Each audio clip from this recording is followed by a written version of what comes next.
IRCC updates express entry proof of funds requirement.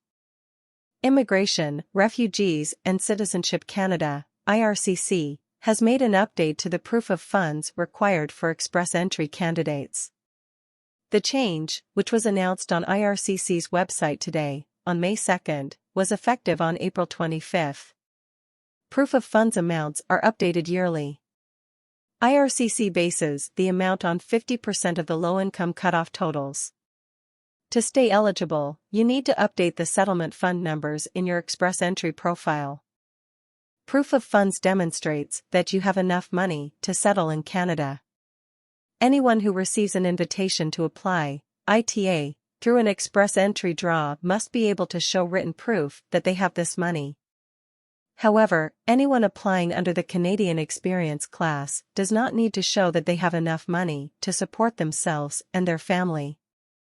An express entry candidate who is authorized to work in Canada and has a valid job offer is also exempt.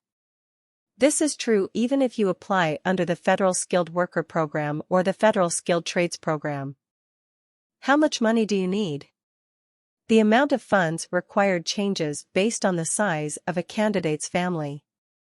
A family consists of yourself, your spouse or common-law partner, your dependent children and your spouse or common-law partner's dependent children.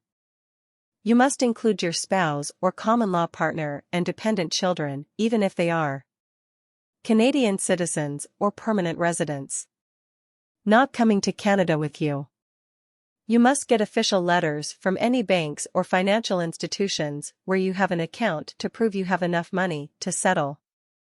These letters must be printed on the financial institution's letterhead and include the bank or institution's contact information, address, telephone number, and email address.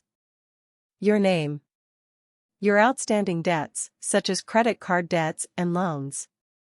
These details for each current banking and investment account you have with them. Account numbers. Date each account was opened. Current account balances. Average balance for the past 6 months. Further, you must be able to use this money to pay for your family's costs of living, even if they are not coming to Canada with you. If you have a spouse or partner coming with you, you can count any money you have together in a joint account. You may also be able to count your spouse's money in a separate account, but you need to prove you can access the money as needed. The department notes that upon arriving in Canada, you must tell the border officer if you are bringing more than $10,000 into the country.